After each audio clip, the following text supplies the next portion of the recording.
আইন না জানাও কিন্তু একটা অপরাধ। ফেরেট নাই তারপরেও আমি জনগণকে মেসেজ দিতে চাই, বাংলাদেশ পুলিশ তৎপর।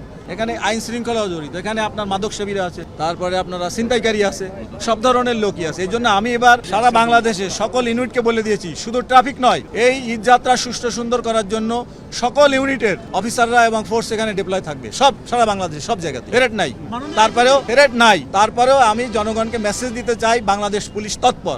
কোনো অনাকাঙ্ক্ষিত ঘটনা, কোনো অন্যায়, কোনো কিছুর সাথে কম্প্রোমাইজ নেই। আমি যোগদানের পরের দিনই বলেছি, ঢাকা শহরের ভিতরে দূরপাল্লার কোনো গাড়ি কাউন্টার থাকা যাবে না। এখানে কিন্তু এই জিনিসগুলো রিমুভ করার জন্য আপনাদের আমাদের সকলের প্রচেষ্টা দরকার।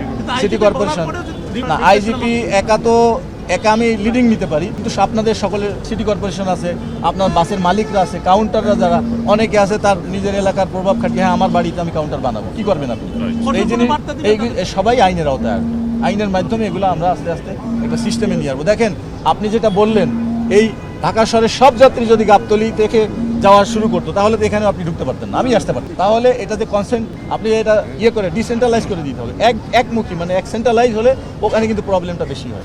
আপনি ম্যানেজমেন্ট করতে পারতেন না, এখানে পারতেন। আমি এইমাত্র এখানে একটা কাউন্টারে গেলাম, তো বললো টিকিট কত ভাই, সরকারিভাবে লেখা 680, উনি 80 টাকা কমে 600 টাকা দিয়ে টিকিটটা নিলেন। যাত্রী নিজেই বললো যে আমি স্যাটিসফাইড স্যার। আমি বলি আপনাদের সাথে কিন্তু এখানে ম্যাজিস্ট্রেটও আছে, মেট্রোপলিটন ম্যাজিস্ট্রেট। আইন না জানাও কিন্তু একটা অপরাধ, এটা কি জানেন আপনারা? জানানোর দায়িত্ব আপনার নিজে জানবেন, আপনি আইন পড়বেন, প্রচলিত দেশের আইন জানা এজ এ নাগরিক হিসাবে এটা তো আপনার citizen right, first and foremost duty, আপনাকে আইন জানতে হবে। আপনি জানেন না বলে আইসা বলবেন যে আমি এটা জানতাম না, এটা তো কোনো অজুহাত মানা হবে না।